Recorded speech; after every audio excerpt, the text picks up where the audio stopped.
Welcome to Real Talk for Women of Faith, brought to you by Inner City Women of Faith. I am your host. I'm Martha McGarry Hawkins with Nicole Rivas. Hello, ladies. We are continuing our series on Black love, and today we are talking about breaking the cycle of abuse. And we have no better person that we could think of that could help us speak to this topic but Duania Haw. Welcome, Duania. Hey, ladies. Hi, Duania. Hey. I hope you all joined in the last couple of weeks as we've been talking with Duania. She has just a lot of experience in the area of motivating and empowering women. As you can see, we have her book displayed here, Women Inspiring Nations. So ladies, don't forget to get that book so you can be inspired to walk in your purpose despite of life's challenges, even abuse. Now, Duania, we want to hear your story, maybe a little more in depth this time. Tell us about your experience with abuse and just what you feel inspired to say to our audience as it relates to breaking the cycle of abuse.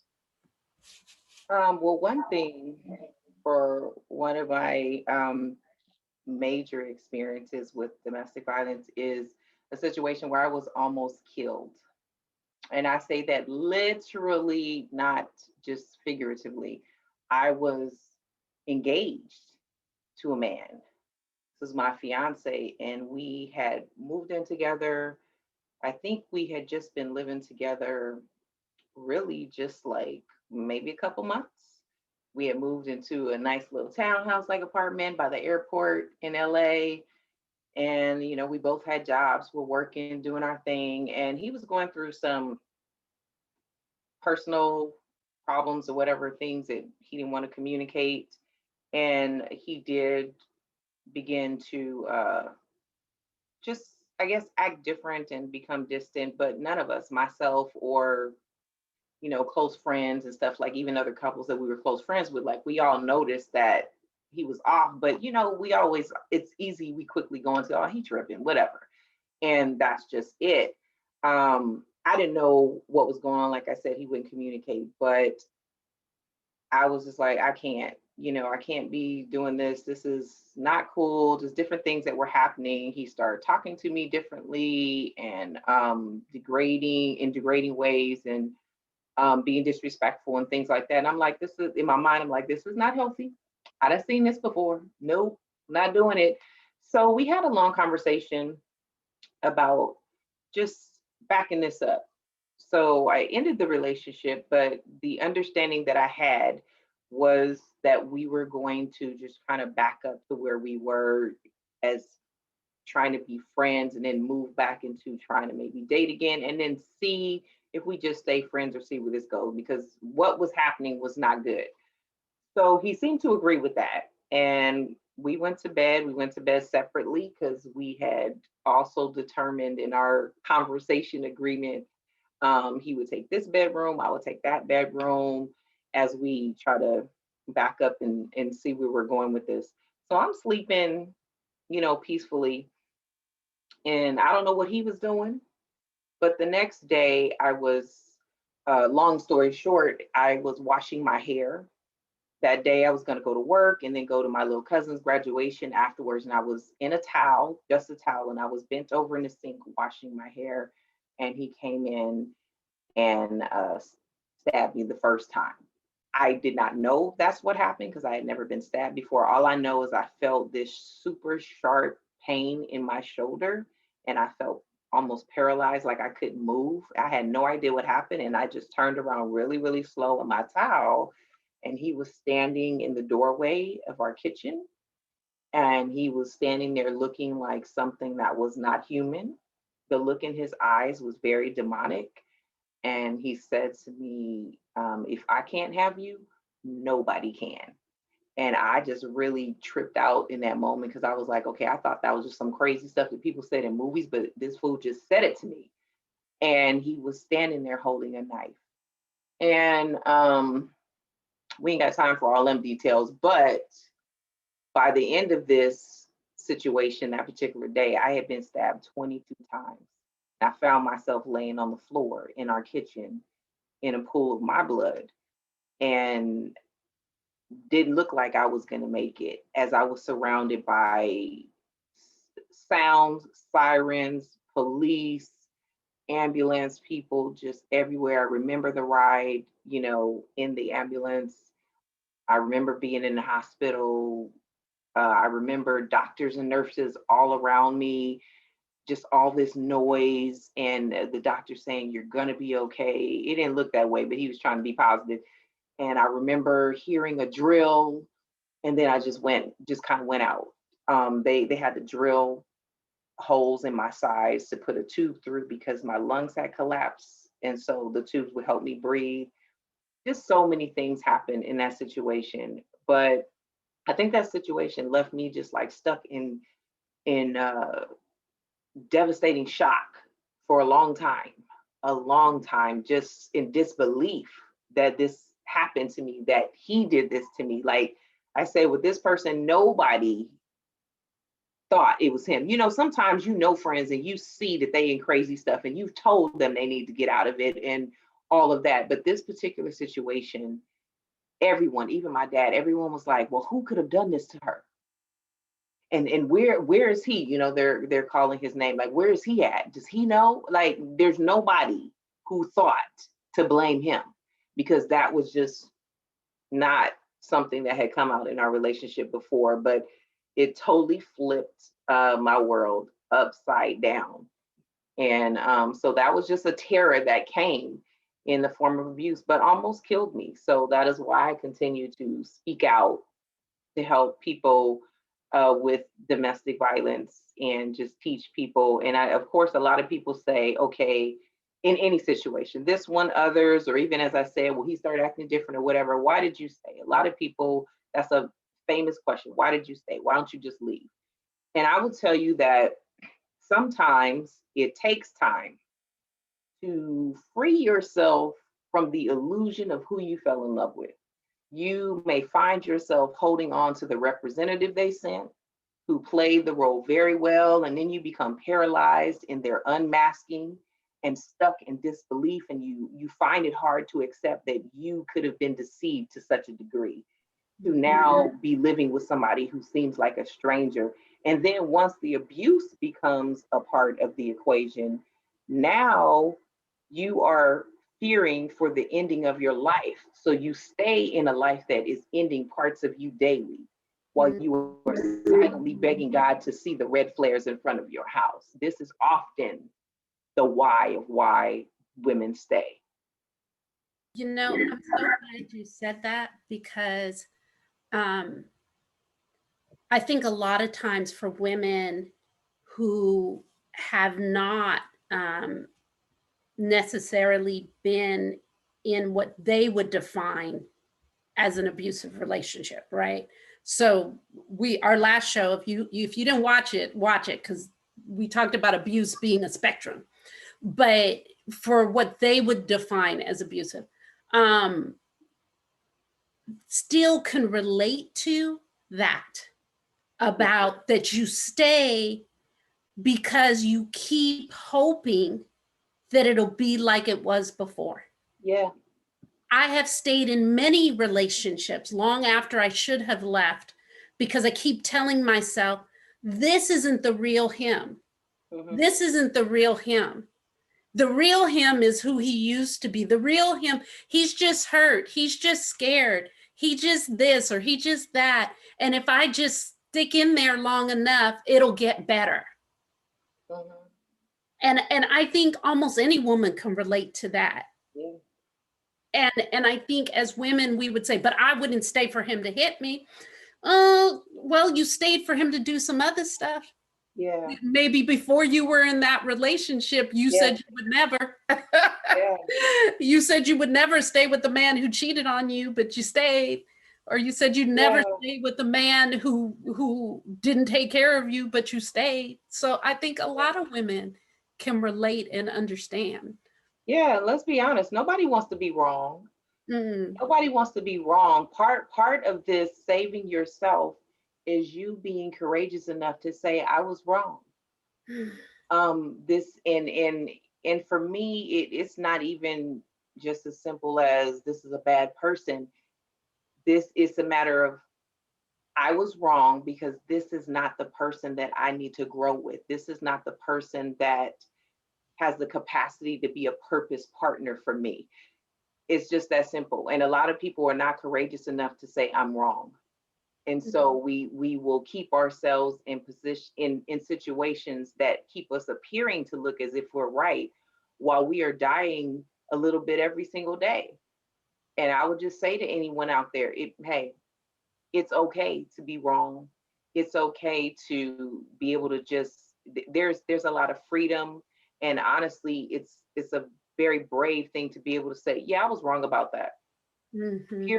And you know what? It's a much shorter distance from, hey, I was wrong about that and walking in your purpose than staying in a relationship for years and just watching yourself disappear. So I think this, I would say take the brave route and just say, yeah, I was wrong about that. And that's okay. And I think thank you for saying that, because a lot of people ask, well, how do I help someone who I love who's in an abusive relationship? You just talked about the courage of admitting that you were wrong. Well, one of the ways that the people who love that person help them is don't show up with the I told you so's. Yeah. Yeah. Make it easy Yeah. for them to admit that they were wrong. Yeah. Because it's hard enough to say, oh, I shouldn't have done that, to let alone someone waiting there. I told you. Yeah. See, if you had listened to me, that makes what's already hard impossible. Yes. And Absolutely. I would go even further to say, saying that to them. If you see someone who's struggling, just actually saying that. All right. Okay. So sorry, guys. We have an extra co-host. We have an extra co-host, Nia Grace. Now, show us a little grace because it's COVID, and we know that mamas are doing double, triple duty. And our lovely Marzette has a new baby who is either going to be a singer or have her own podcast. We're not sure which one yet. But whenever she gets on camera, I know, right? To share. So there she is, Nia Grace. All right, come back in, Mama. Okay, go ahead. Okay, we're practicing Nia Grace's solo. So we'll come back to what you were saying. Yeah, and I think what the point that Marcy was saying, what she was starting to say, and just nod your head if that's what you were saying, Marcy, was saying that to the person. Saying, when you decide that you don't want to be in that relationship anymore, I'm here. Yeah. I'm not judging you. Yeah. I won't need to make you wrong. We won't have to dissect why you were in it. You pick up the phone and you tell me you're done, and I'm there. Yeah. Period. And you don't have to explain yourself to me. I will not ask you a single question unless you want to talk about it. Right. We can go celebrate. Mm-hmm. We can go out. We can go celebrate. I like that. We can go celebrate. We can celebrate the fact that you were brave enough to just say that's not for me. Mm-hmm. Period. That's not for me. That's not what's best for me. It just kind of boils down to, you can do a lot of things. This is something I've had to say to myself, and I always keep it in my back pocket. You can do a lot of things. You can endure a lot of things, but should you? So it's just as simple in the relationship to say, that's not for me. Can I do this relationship? Yep. Can I stay here and keep dealing with this crap? Absolutely, I can. Can I stay here and not get my needs met? I absolutely can. I have enough nurturing in me for both of us. I can do it. But should I? No. Just say, that is no longer serving me. So I'm going to be done. That's it. You know what?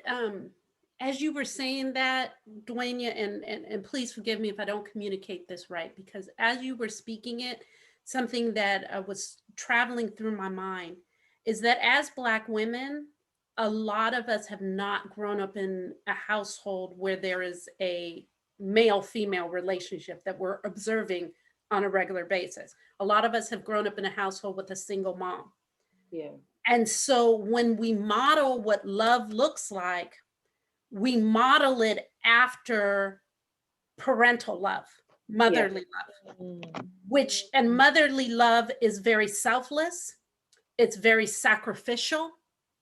Mm. It's very Yeah. long suffering. You know what I mean? Mhm. Your Yeah. kids act crazy, call you all kinds of stuff. You keep showing up. You keep showing up. You keep forgiving. You keep that is motherly love. Right. And a lot of us, because that's the only love we're familiar with, because we never saw male female, we think that that's how we're supposed to show up and be with men. Yeah. For our man. Yes. For a Yeah. man. Good. Yeah, Nicole, you're absolutely right. Or even without the single parent home, I'm a single parent as a widow, but even without that, sometimes people are growing up in environments where they do see a man and a woman, but they still see a one-sided relationship. And so they get into a one-sided relationship where they're giving everything. Right.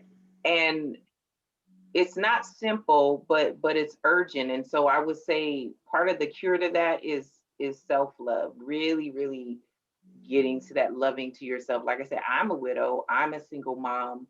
My motto, I live by it, is be good to yourself. I am an advocate for self-care. I really push that on people. I teach that to my kids. I teach my kids to have self-care days and to take care of themselves in different ways. And I think that's one way how I can help them avoid that trap of getting into a relationship where someone doesn't take enough initiative to take care of them, because they're gonna be like, oh no, no, no, no. See, because my mama said I'm to take care of myself. My mama said I'm to be good to myself. My mama believes in being good to herself.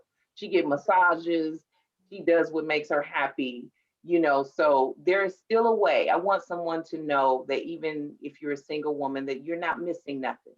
You're not. You're still a whole woman, and you can still set that example until a deserving man comes along. You by yourself can still set that example of being whole by yourself and being good to yourself. And that's what your kids will see. I think that, oh, Marcy, did you want to say something?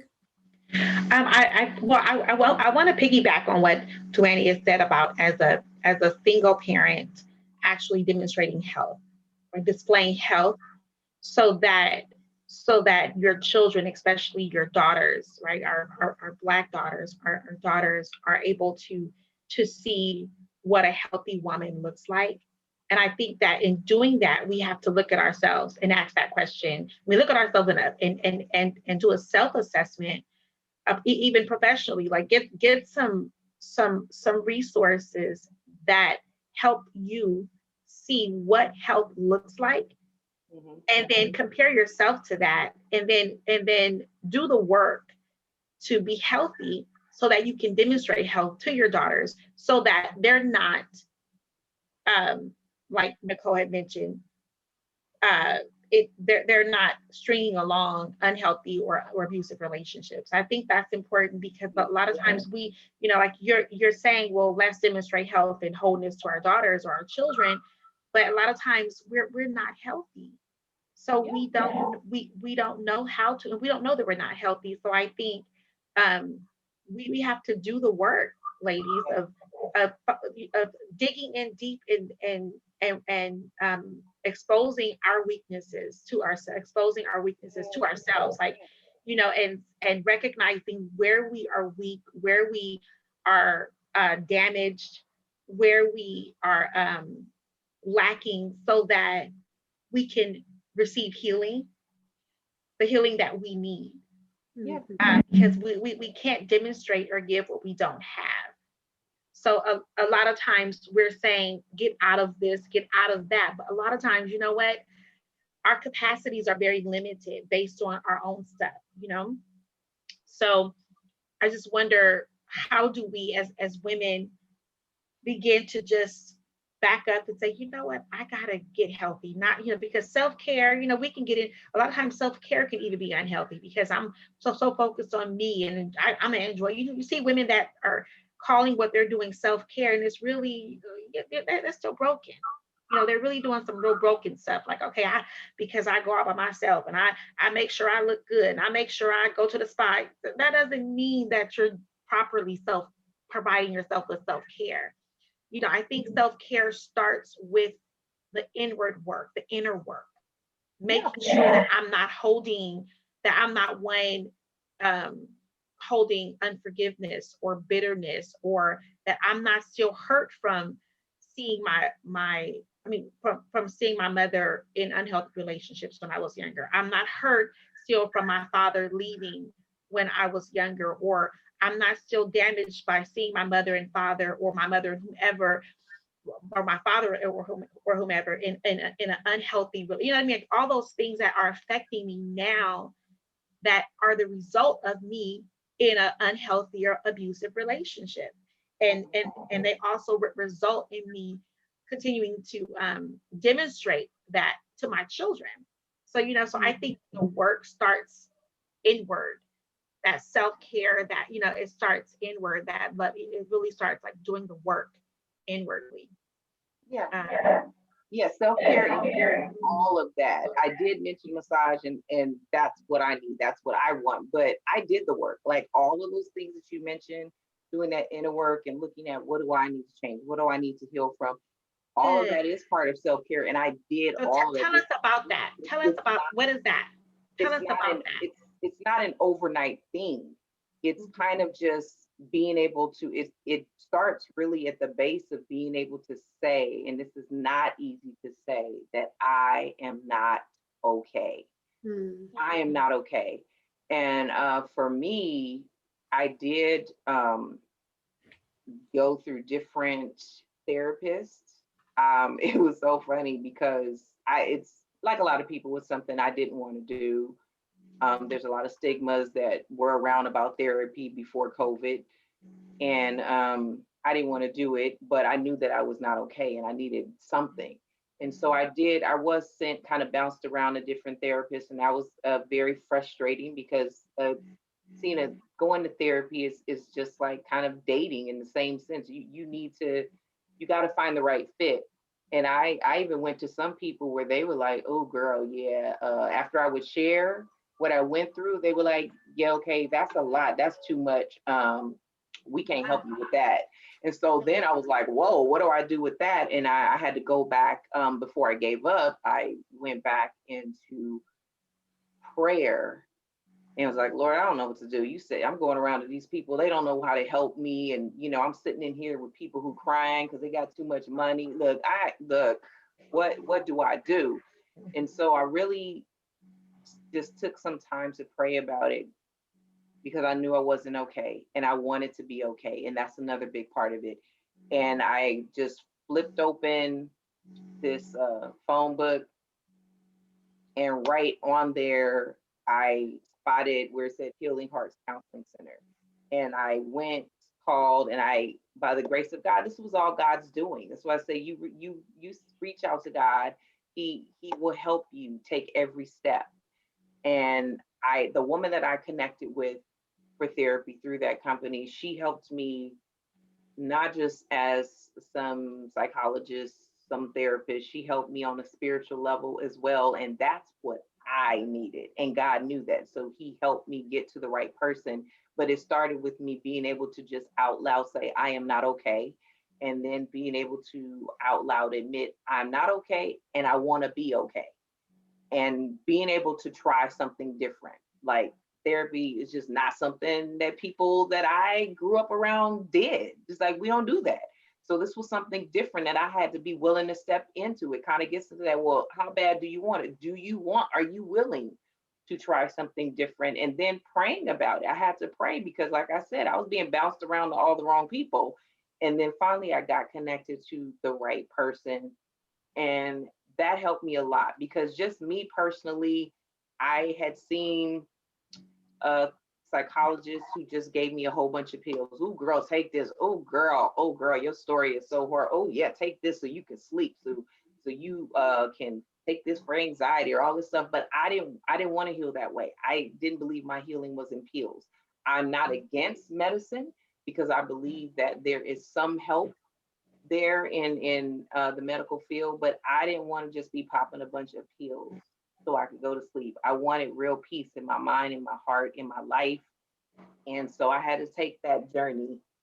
And in therapy, it wasn't just in therapy, I wasn't in control.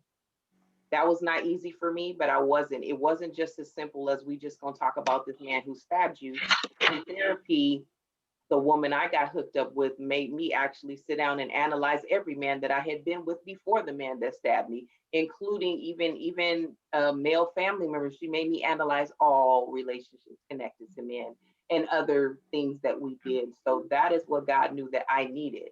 Yeah. And yeah, Yeah, so our that's time is up. We want to continue that. We'll start because we're like way over. We're way over.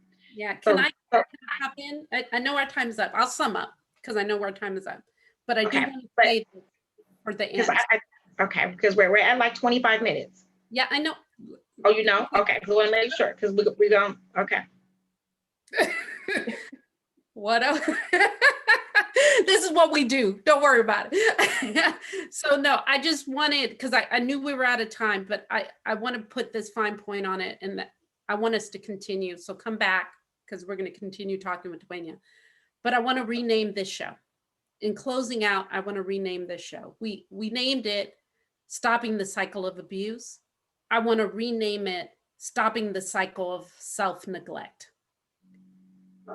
because that's what we're really talking about. Because everything that you've talked about, yes, pertain to women who are in abuse, but it pertains more broadly to women in general and the ways in which we neglect self, Yeah. whether that is in tolerating abuse or if it's just simply in not taking care of our lack of emotional health. So that we're going to end with that. That's now the name of this show. Stop the cycle of self-neglect, whatever that looks like for you, and learn the lesson that that road doesn't lead to good places. That's good. As it relates to, I want to close with I want to close with this in mind. Duania said that she, in order to recover her life, one important thing that she reached out for, that she felt that initially she was reluctant to, was counseling therapy. And so I want to talk more about that next time, because I think that's important as it relates to not neglecting ourselves, Nicole, as it relates to just the journey of recovering our divine nature, the journey of recovering abuse and stopping that cycle. Where does therapy come in at? Well, how, I want to dig more. I want to dig more into that, and encouraging women with some practical steps to take. So, ladies, join us next time.